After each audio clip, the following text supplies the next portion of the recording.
So now I'm one at a time, I'm dipping my strips into the solution, and I'm doing that one at a time because first of all, you never know when you might run out of time or if something's going to happen. And second, if you put them all in at once, what's going to happen is they're just going to become a big gloppy mess. They're going to get real slimy. You're going to be laying these inside the line that you made. And if your line gets smudgy, that is totally fine. And you're gonna smooth it. And this wet paper is pretty moldable.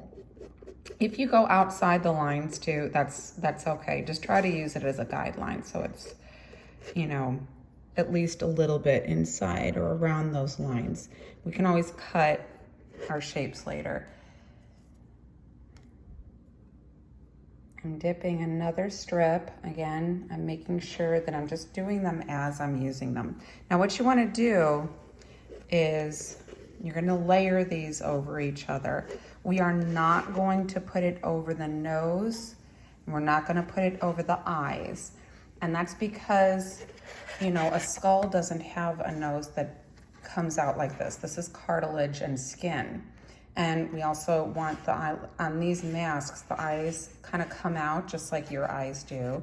And we want them to be more of a hole in the skull, just like on a real skull. So I'm gonna fill all of this in. I'm gonna be layering as I go along so that they're kind of laying on top of each other. If I'm doing this and I'm seeing gaps or like where it's folding, you know, it kind of comes up like that, I wanna try to smooth it out.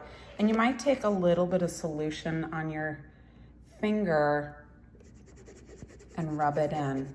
So I'm gonna do this and make it look kind of like a mask, but with no nose and not do the eyes.